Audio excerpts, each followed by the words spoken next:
Today we're going to be talking about the top 5 military benefits, and I bet you can't guess them all.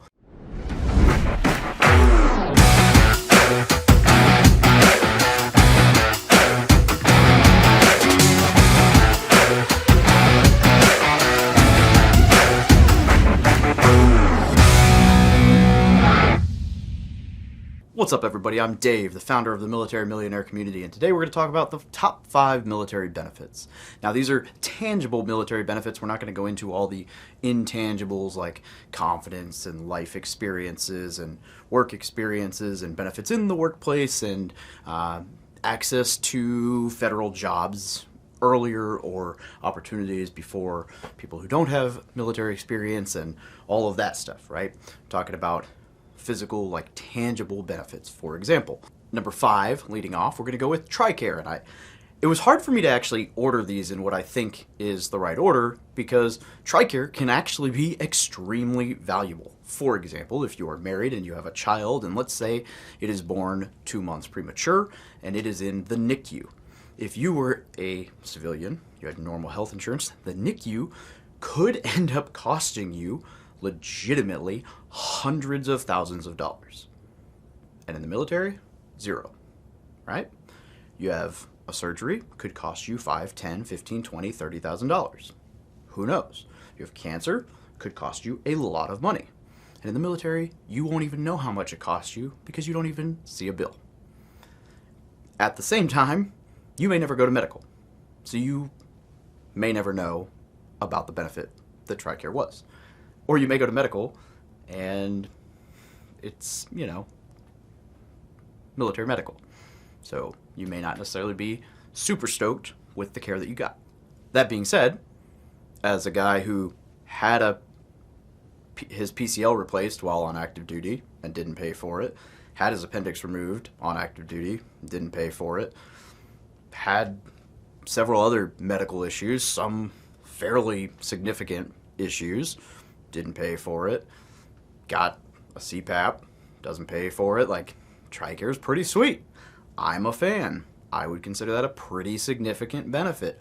It's still a significant benefit. I definitely do not complain about it. I would consider it phenomenal. Healthcare is not a cheap thing. It's a very nice thing to have covered, right? So that is a huge benefit. So number 5, right, leading off, Tricare. Number 4, we're going to roll right into tuition assistance and the GI Bill, right? So the ability to go to school and have your college covered, paid for while you're in, tuition assistance, and then the ability to have a 4-year degree program paid for by the military or because of your military service via the GI Bill when you get out, or to transfer that to your spouse or child or split it amongst children and allow them to go to school for free or much lower, more affordable cost. That's a huge benefit. Now, the reason this is not number 1, even though student loans are a very hot topic right now, is again that not everybody uses this benefit and not everybody needs to go to college, right? So this is a great benefit that not everybody is going to need, so I don't know that it needs to be ranked as the number 1 or 2, right? But the GI Bill is huge.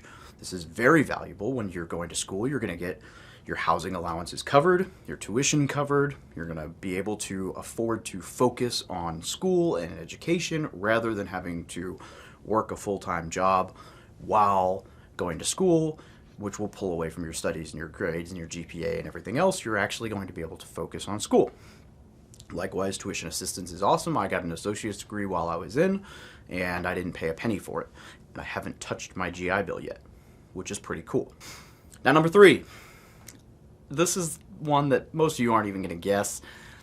I went back and forth on whether to include this. Arguably not a benefit, is a benefit. A system that some could say is abused. Disability, right? VA, like disability claims, disability payments, that whole system. And we're not going to go into the rabbit hole of who gets 100, who gets 10%, who gets 0%, who gets 80%, whatever your ratings are. That being said, if you have legitimate injuries while you're in the military and you document them, And the VA looks at your medical record and says, yep, we should probably pay him for these injuries. Then that is a really good benefit for you to be paid recurring from the government, tax-free, for that injury, for however long they're going to pay you for that injury, right? To compensate you for, hey, like, we appreciate your service and we know that this injury is going to take a toll on you, right? And I acknowledge, like, having a disability paycheck, that, like, it's not free money. Like, those things do hurt. They do mess with you. Like, I'm not going to go into my story and my situation. This isn't a sob story or a whatever. But, like, yeah, I get a check.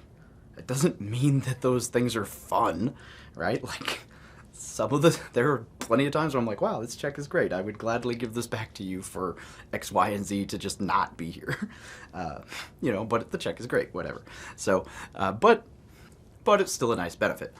Now, there are some other things with that too, though. If you get to 100%, and I'm by no means saying that you should go talk to somebody and get yourself to 100% if you don't actually have injuries, right? Like, I don't believe in the idea of everybody gets 100% disability by just pretending you have a bunch of injuries and issues. In fact, I would argue that that's how we would get the system messed with in a way that it would actually just wreck everybody's disability and make it somehow just revamp a whole bunch of stuff and just ruin a good thing for a lot of people, right? I think that's, the whole mass punishment thing that the military likes to believe in. I wouldn't see that going well if everybody who gets out of the military decided that they had found some loopholes to all get 100%, right? So I definitely don't believe in that. So what I would say is, if you have legitimate injuries and you get to 100% permanent and total disability, there are some additional benefits, such as, in a lot of states, even without the GI Bill, you can go to school for free.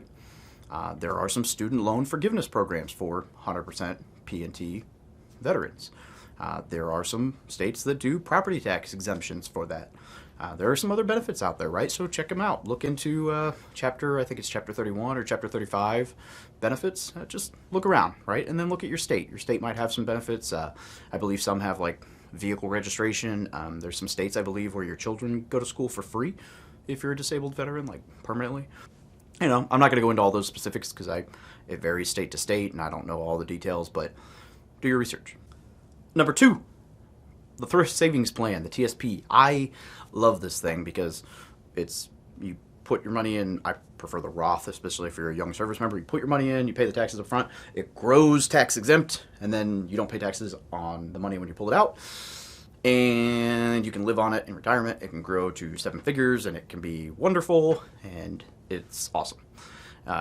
Also, especially now, for anyone who's joined after 2020, you're in the blended retirement system, so you are automatically enrolled in a matching contribution. So every dollar you put in for that first 5% is matched by the government. So if you put $1 in, they put $1 in, boom, instant 100% return on investment.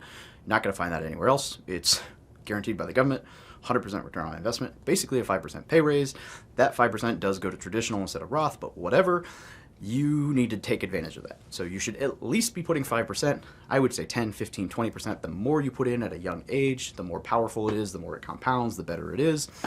I absolutely love the TSP, and I would recommend that you take advantage of it because it is the best 401k type vessel in existence. So take advantage of it. Read The Simple Path to Wealth by J.L. Collins, or listen to the podcast that we did with him, but read that book, learn how to invest with the TSP, learn what funds are out there, what funds are best, or check out some of my videos, some of my articles on it. I've got a ton of information about it. Love it. It'll make you rich. It's awesome. It's easy. It's simple. It's automated. It's passive. What's not to love? And number 1, I'd be lying if I said that I didn't think you guys would guess this, but the VA loan, right? For those of you who aren't familiar with my channel at this point, I love the VA loan. The VA loan is the best primary residence mortgage product out there. It is the best mortgage product out there. It is phenomenal. It is, zero down, low closing costs. The funding fee can be waived if you're disabled vet, 10% or more, or Purple Heart. The funding fees still less than paying mortgage insurance premiums or private mortgage insurance like you would on an FHA or a conventional loan under 20% down. It's less than a 20% down payment. The loan is great. It's lower interest rates if you have anywhere between a 641 and a 779 credit score than any other loan out there. It is, there's just so many benefits to it. There's a bunch of misnomers and misunderstandings and rumors and all these things that, give it a bad reputation, like can't be used in a hot market. Wrong. Can only be used once. Wrong. Can't be used to buy multifamily. Wrong. Can't be used to buy $1 million house. Wrong. Can't be used, just all these things. Can't close fast. Wrong. I've seen 17-day closes. I've seen 14-day closes. Can't be used to build a house. Wrong. Can't be used to renovate a house. Wrong, as long as it's done during a purchase. Can't be used, I don't even know. All kinds of stuff. So if someone's telling you can't do something with the VA loan, who knows? Hit me up, whatever, right? Or I'll drop a link down below, or you can hit me up if you'd like an introduction to an agent or a lender who actually knows how to use the VA loan, because I promise they're not all created equally. Every lender learns something about the VA loan. 99% of the lenders in the world, or 90% of the lenders in the world at least, don't actually really understand the VA loan. They got a class in the NMLS which teaches them 0% down, basically what I just said in this video. That is the surface. It doesn't actually tell them anything. So if you want a lender who actually knows how to use the freaking product and specializes with the VA loan and can actually sell it to the listing agent to actually get your house under contract and get you a house to buy and actually freaking do the loan and knows what they're doing, hit me up or click the link down there, whatever. I'll help introduce you to some people who actually know how to use the thing. They're in the community. I'm not on their team, but the military millionaire community is full of quality agents and lenders that I happen to know because I run this massive community of people who are in real estate and they're service members and veterans. So I've had a chance to talk to all of them, which means I've gotten a pretty good feeling for who knows what they're doing and who has no freaking clue. And as part of that, I just kind of started saving people's contact info. So happy to make introductions to you, and I kind of just started systemizing that, and now we've got a system down where my assistant will just send intros all day long, right? So happy to do that for you. So if you'd like those, let me know. Anyway, so yeah, we've got, let me just go through my list here. Tricare, GI Bill, disability, TSP, VA loan. Those are the top 5 military benefits. If I missed one, comment down below. Make sure you subscribe, share with your friends, and have a great day. Love you all.